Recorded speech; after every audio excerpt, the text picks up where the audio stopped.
Kemudian saudara-saudara sekalian, yang ketiga, saya mengetahui baru sekarang, tetapi 30 tahun yang lalu ayah saya, Syekh Haji Muhammad Wali Al-Khalidi, sebelum saya pergi ke Mesir, pergi ke Kairo, beliau mewasiatkan kepada saya, jangan lupa kamu bawa dalam perjalananmu 2 kitab. Yang pertama kitab fikih Islam. Kitab fikih Islam itu ada yang sulit, ada yang mudah. Bawa yang mudah-mudah saja. Karena apabila orang bertanya kepadamu tentang hukum Islam, kamu bisa. Yang kedua, saya menerima wasiat dari beliau. Yang kedua, hendaklah kamu bawa kitab Al-Hikam. Itu saya tidak paham kenapa beliau memerintahkan saya bawa kitab Al-Hikam.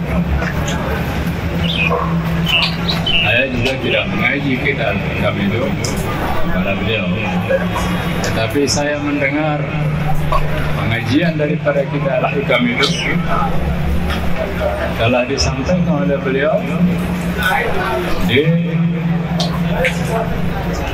kebun bunga, karena antara daya atau surau dengan rumah beliau itu ada kebun. Pada waktu bulan terang dan udara baik, maka semua murid-murid beliau berdatangan mengaji kitab Al-Hikam. Saya waktu itu kecil, lebih kurang 10 tahun. Sedang beliau menyampaikan kitab Al-Hikam, maka oleh murid-murid, karena murid-murid beliau yang pada waktu itu masih belajar pada ya, sedang di dalam menyampaikan isi kitab Al-Hikam itu, maka sekonyong-konyong atau tiba-tiba ya, ulang-ulangan besar tadi ketawa depan itu di dalam sungai yang pada bulan terang. Dan pada ketika beliau menyampaikan Al-Hikam itu dalam hakikat tahqiq, maka saya melihat ini guru-guru saya diam saja. Maka saya juga tercengang, kenapa? Kemudian akhir daripada gambaran ini, sebelum saya melangkah pergi ke Mesir, maka beliau menyuruh saya dan bawa, kata beliau, kamu ada bawa kitab hitam? Tidak, bawa kitab hitam. Saya tidak tahu kenapa beliau perintahkan bawa. Rupanya itulah hakikat daripada setelah saya, yaitu mendapat PhD di Al-Azhar University, maka saya mengajar di mana-mana, termasuk juga di Malaysia. Saya biasa-biasa saja. Ini bagaimana kita tidak tahu.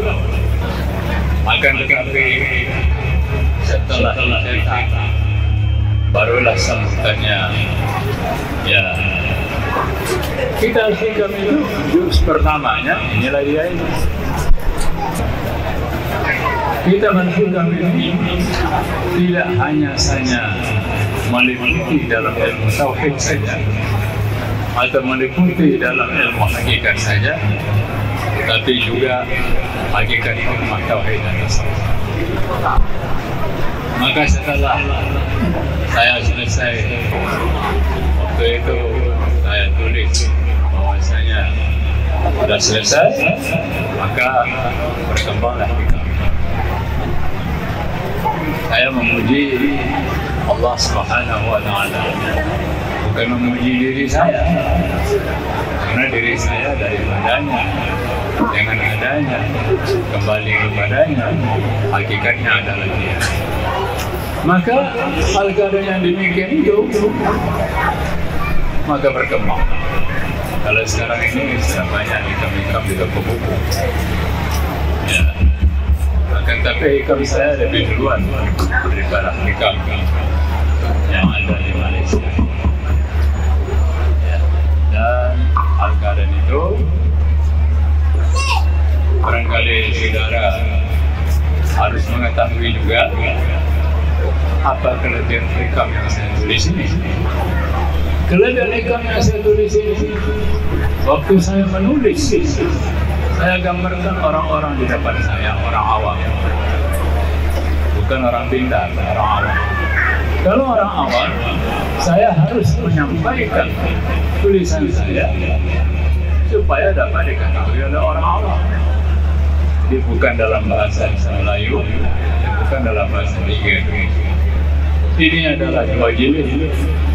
Ini jilid yang pertama, jilid yang kedua lebih tebal. Dan setelah hikam ini berkembang di seluruh Indonesia dan di Malaysia, maka saya bersyukur kepada Allah, karena saya setelah menulis itu saya mengajar juga, dan murid-murid yang ulama-ulama besar saya ajar. Jadi inilah bahwasanya al-hikam yang saya tulis tidak terlepas itu hanya daripada bumi Malaysia. Bahwa hikam yang saya tulis banyak mendapat sambutan daripada umat. Saudara-saudara sekalian, ringkasnya adalah ini. Apa ringkasnya adalah ini? Saya tidak perlu berbicara panjang mengenai hakikat hikmah tauhid dan tasawuf. Tapi kalau saudara ingin mendalami, mudah-mudahan bacalah kitab ini. Baru saudara-saudara mengetahui bagaimana hakikat tauhid, bagaimana hakikat yaitu tauhid, hakikat hikmah tauhid. Jadi ini adalah sama sekali juga sentuhan keberkahan yang Allah telah berikan kepada saya adalah dengan beberapa tahun saya menulis. Ada hal yang penting yang saya katakan. Saya tadi mendengar Malaysia ini sedang muncul nilai-nilai agama yang tidak benar. Kalau dikaitkan dengan waktu, mereka tidak lagi sembahyang doa pada jam 1, bismillah doa pada jam 4, dan sebagainya. Oleh karena itu, secara umum saya sampaikan kepada saudara, bila saudara-saudara ingin mendalami hakikat hikmah tauhid dan tasawuf, coba baca apa yang saya tulis. Saudara-saudara dan para ulama sekalian, kalau para ulama baca kitab hikam ini dan ada yang tidak paham, simpan dan catat. Dalam hikmah yang mana yang saudara tidak paham? Kalimat yang mana yang memberikan jalan kepada yang tidak paham? Ya, karena di dunia ini kita juga repot dengan dunia. Ya, karena itulah maka orang yang repot dengan dunia, ya, berdoa. Rabbana atina fid dunya hasanah. Karena dia repot dengan dunia, maka dahulukan dunia. Wa fil akhirati hasanah wa qina adzabannar. Jadi saudara-saudara yang berbahagia, bagi saya Malaysia ini sudah tidak asing lagi, dan beberapa pemimpin di Malaysia sudah saya berkunjung. Dan apakah mereka itu sekarang sudah jadi pemimpin, ataukah mereka sekarang masuk dalam dalam hati pembangkang. Hati pembangkang itu politik. Tidak boleh membangkang itu kepada nilai-nilai agama. Karena kita berbeda politik dengan sebut itu, maka kitab-kitab yang ditulis yang al-Quran itu ingin menambah ilmu pengetahuan, maka tidak kita. Jadi Al-Quran itu dalil yang paling besar di atas segala itu. Al-Quran itu adalah tafsir daripada kun fayakun yang ada dalam firman Allah SWT. Kun fayakun, apa itu? Jadilah, maka jadilah. Kun fayakun itu gambarannya dalam kitab suci Al-Quran. Hadis Rasulullah SAW.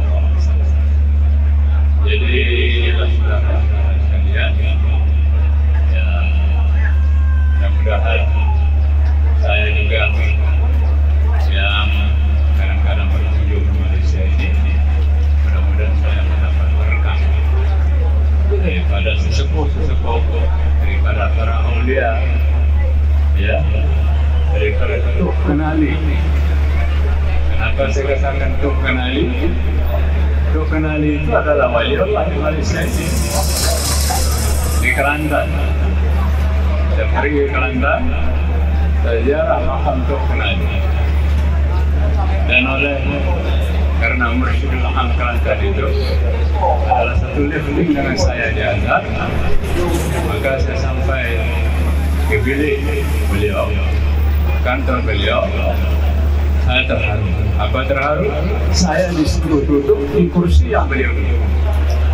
Ini sama sekali bukan karena kelebihan saya, tapi begitulah berkah dan kelebihan yang diberikan Allah SWT.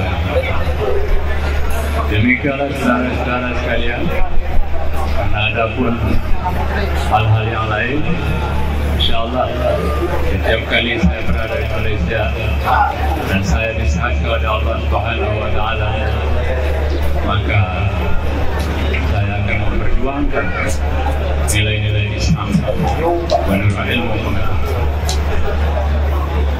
Oleh karena hari ini adalah hari kita muliakan Maulid Rasulullah Sallallahu Alaihi Wasallam, maka saudara-saudara saya minta berdiri semua, karena kita akan memuliakan baginda Rasulullah Sallallahu Alaihi Wasallam. Berdiri, kita kasih salam kepada baginda Rasulullah Sallallahu Alaihi Wasallam. Kenapa? Karena dalam daerah khairat kan bisa juga begitu. Kalau sistem bacaan oleh khairat seperti ulama zaman dulu, saya respect. Tapi kalau sistem bacaan oleh khairat itu bersama, amin taza kureji, itu mahina Rasulullah Sallallahu Alaihi Wasallam. Sudah dicatat saya yang berpendapat itu menghina Nabi apabila selawat dipotong-potong, kalimat pertama kepada kalimat yang kedua yang pada hakikatnya tidak sama. Assalamualaikum ya Rasulullah. Assalamualaikum ya Rasulullah. Assalamualaikum ya Habibullah. Assalamualaikum ya Habibullah. Assalamualaikum ya Sayyid al-Anbiya wal Mursalin. Assalamualaikum ya Sayyid al-Anbiya wal Mursalin. Assalamualaikum ya Khatam al-Anbiya wal Mursalin. عليك يا خاتم الأنبياء والمرسلين يا نبي السلام عليك يا رسول السلام عليك يا حبيب سلام عليك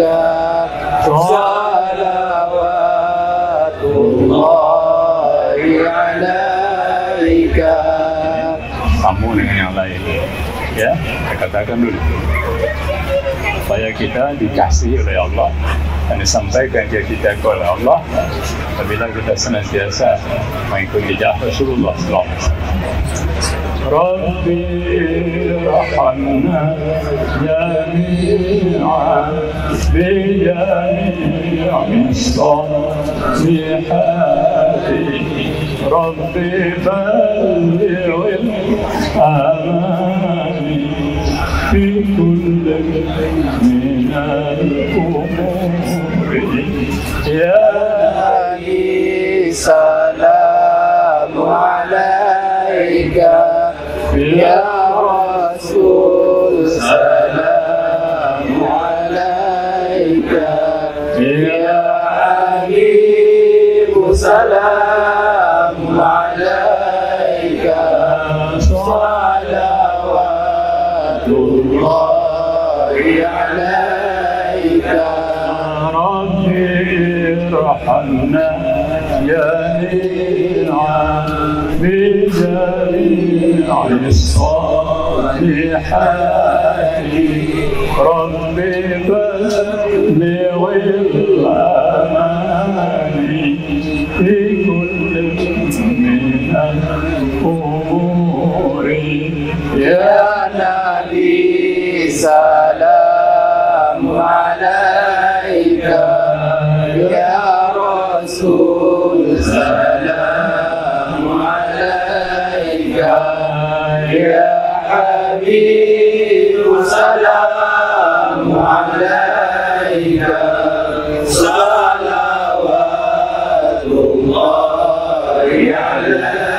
Kita berselawat kepada Nabi, tapi ada yang masih itu sah ya hubungan dia dengan Rasulullah SAW.